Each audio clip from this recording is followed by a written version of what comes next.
नमस्कार दोस्तों, अभी मैं धरना स्थल पर बैठा हूँ और ये धरना स्थल पूर्णिया शहर के फणीश्वरनाथ रेणु पार्क में है। वैसे तो फणीश्वरनाथ रेणु का ये पार्क धरना के लिए जाना जाता है, कभी एनआरसी को लेके तो कभी किसान आंदोलन को लेके, लेकिन आज जो धरना पर बैठा गया है ये कौन है ये मैं आपको आगे परिचय कराऊंगा। अभी जो मेरे साथ ये सभी लोग को आप बैठे देख रहे हैं ये अनशनकारी हैं और ये सभी अनशनकारी अनिश्चितकालीन भूख हड़ताल पर बैठे हैं। भूख हड़ताल क्यों किए हैं ये लोग, आखिर क्यों धरना स्थल पर बैठे हैं आज, तो इसके लिए ये 7 सूत्री मांगों को लेकर बैठे हैं।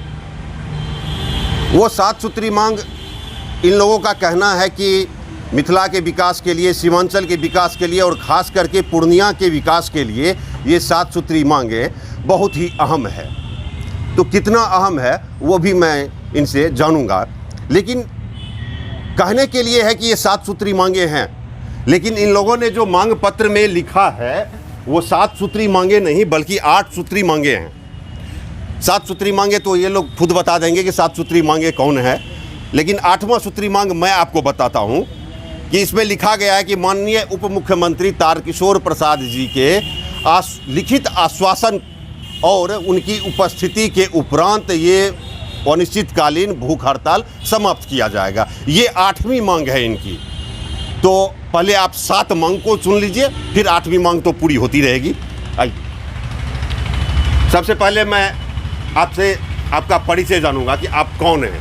जी, सबसे पहले आपके तमाम दर्शकों को मेरा नमस्कार। प्रमंडल वासियों को और पूर्णिया जिला वासियों को एक दिन पूर्व जिला स्थापना दिवस की हार्दिक मंगल कामना। मेरा नाम अविनाश कुमार मिश्रा, मैं मिथिला स्टूडेंट यूनियन जिला इकाई पूर्णिया का अध्यक्ष सह इस पूरे प्रमंडल का प्रभारी हूँ। आप लोगों ने जो मांगे रखी है 7 मांगे, कौन कौन सी मांगे हैं? देखिए, सबसे पहला मांग हमारा है एयरपोर्ट, जो 7 सालों से लंबित है। दूसरा मांग है मेडिकल कॉलेज। तीसरा मांग है बस स्टैंड का निर्माण। चौथा मांग है हमारा हाईकोर्ट बेंच हो। 5वां है एएमयू। छठा है पाँचवा है बेहतर रेलवे कनेक्टिविटी।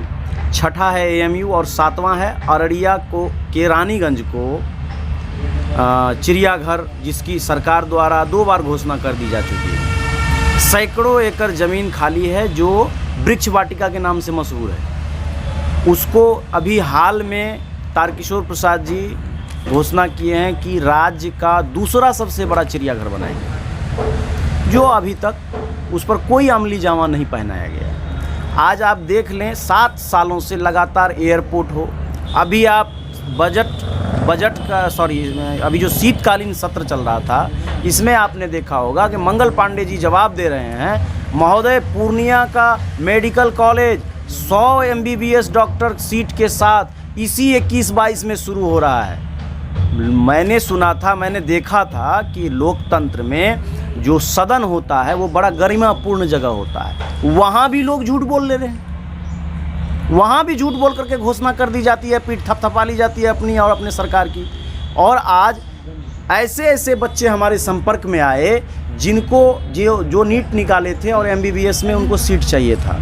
उन बच्चों का कहना था कि मेरा 2 नंबर से छूट गया, मेरा 4 नंबर से छूट गया, 3 नंबर से छूट गया। मैंने पूछा ऐसा क्यों छूट जा रहा है, आप मेहनत करें। उनका कहना हुआ कि मेहनत तो हम किए ही थे, जो कट ऑफ था उससे में भी अच्छा मार्क्स था हमको सब कुछ, लेकिन सीट नहीं होने के कारण हमको 2 मार्क्स नहीं आया, जो इस साल मेरा चला गया। मैं पूछना चाहता हूं, जब आप मेडिकल कॉलेज का इतना लंबा बिल्डिंग हमको दिखा रहे हैं समस्त पूर्णिया प्रमंडलवासी को, तो उसको शुरू करवाने में क्यों नहीं हो रहा और टाइम पर क्यों नहीं शुरू करवा पाए, क्यों आप फेल? मैं आपको बताऊं कि ये जो पूर्णिया मेडिकल कॉलेज की चर्चा कर रहे हैं, ये मिथिला स्टूडेंट यूनियन के अध्यक्ष, ये वही मेडिकल कॉलेज है जो 350 करोड़ की लागत से पूर्णिया सदर अस्पताल कैंपस में बनाया जा रहा है।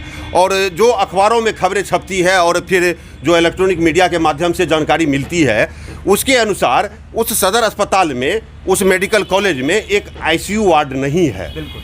और अगर किसी सदर अस्पताल में ICU नहीं हो तो फिर वो पूर्णिया की जनता कहाँ जाए इलाज कराने के लिए। इन्हीं मांगों को लेकर ये मिथिला स्टूडेंट यूनियन ने आज भूख हड़ताल पर बैठा है। सबसे पहले आप सबको फिर से बता दें कि मेरा तीसरा मांग है बस स्टैंड का, आधुनिक बस स्टैंड। आज आप पूर्णिया के बस स्टैंड में जाइए, जहाँ से सालाना करोड़ों राजस्व जाता है सरकार को। उस बस स्टैंड में आप खड़े नहीं रह पाएंगे, ऐसी अव्यवस्था है। आप भी पूर्णिया के वासी हैं, लगभग लोग यहाँ सब पूर्णिया से ही हैं, अररिया से हैं। पूर्णिया के बस स्टैंड में आप खड़े नहीं हो सकते हैं, इस तरह की स्थिति है। इतना वहाँ रश्क और जाम रहता है।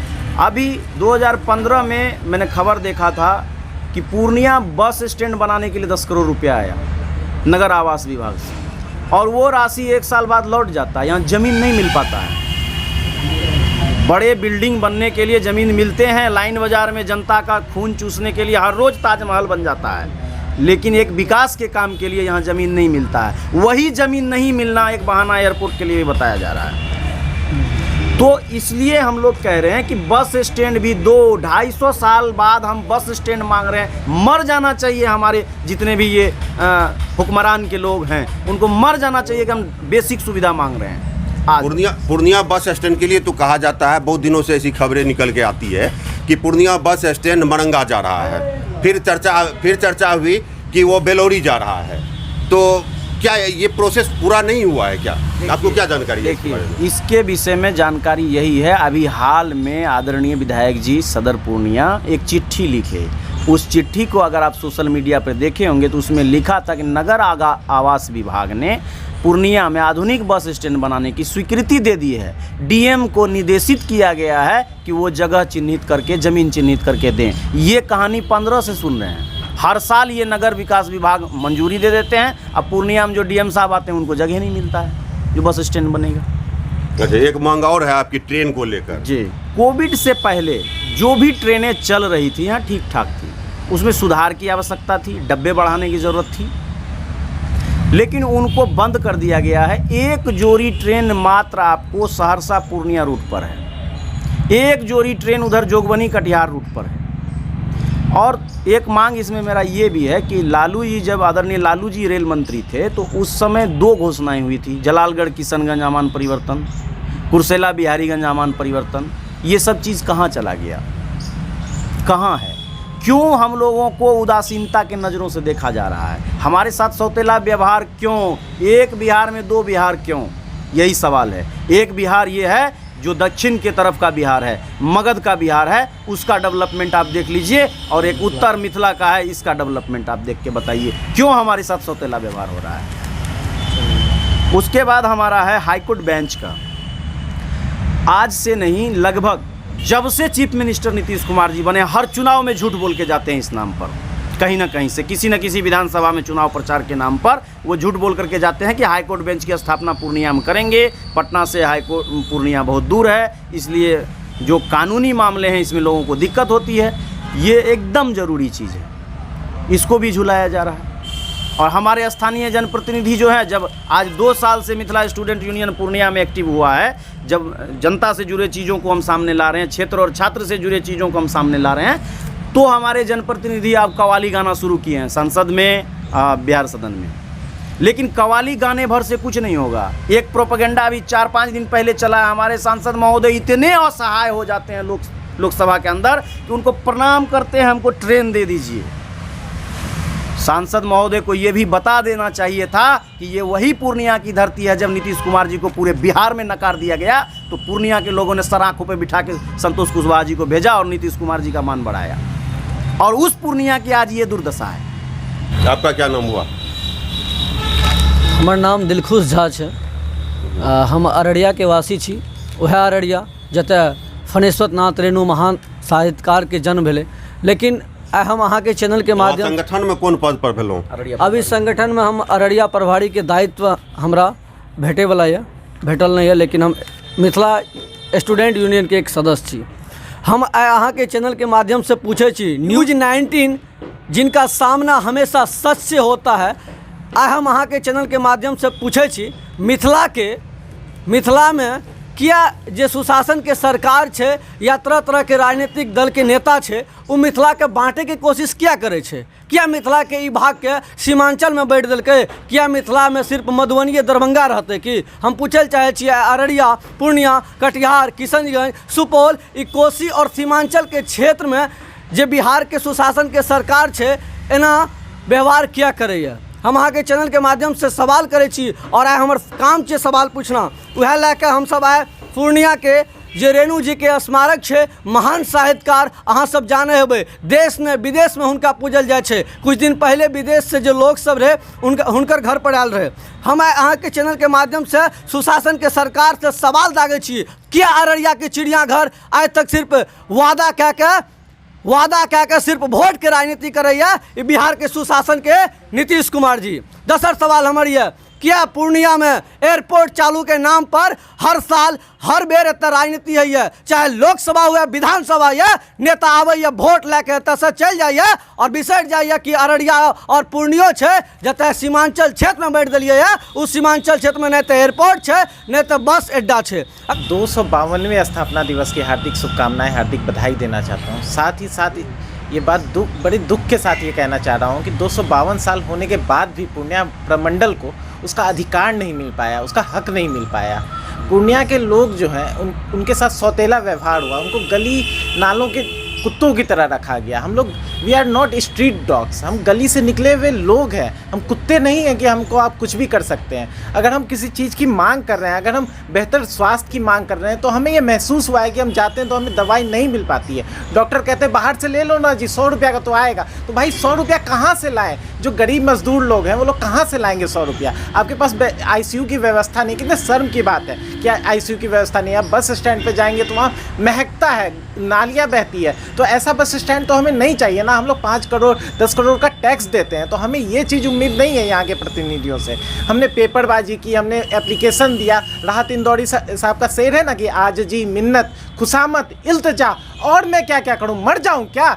तो हम मरने के लिए बैठे हैं। आज आदरणीय अविनाश मिश्रा जो जिलाध्यक्ष हैं उनके नेतृत्व में हम लोग यहाँ मरने के लिए बैठे हैं। अगर आप नहीं आएंगे तो जब तक सांसें चलेगी हम अपना कुर्बानी देंगे। हम यहाँ पे शहादत के लिए बैठे हुए हैं, खुदकुशी नहीं कर रहे हैं, शहादत देने के लिए, अपना बलिदान देने के लिए यहाँ बैठे हुए हैं। आज हमर सके जे भूख हड़ताल के आंदोलन या अनिश्चित काल तक एकरा में जब तक बिहार के जो उप मुख्यमंत्री तारकेश्वर प्रसाद जी छे वो अगर आश्वासन लिखित हमरा सके अगर दे दैए तो वो भए सकैए। अगर वो चाहे एतऽ घटस्थल पर पहुँच जाए वो और बेटर रहते। हम सब ओकरा से मांग करब और लिखित जे हमर सबके पत्र छे वो हम ओकरा हाथ में देब और हम सब ओकरा से आग्रह करब, विनती पूर्वक आग्रह करब। हम अभी आप मिथिला स्टूडेंट यूनियन के सदस्यों के द्वारा जो आज अनिश्चितकालीन भूख हड़ताल किया गया है, आज शुरुआत है। और ये अनिश्चितकालीन यानी कि जब तक तारकिशोर बाबू यहाँ नहीं आ जाते हैं, वो लिखित आश्वासन नहीं दे देते हैं, तब तक वो ये भूख हड़ताल जारी रहेगा। अब यह भी देखना बहुत दिलचस्प होगा कि तारकिशोर बाबू कब यहाँ पर आते हैं।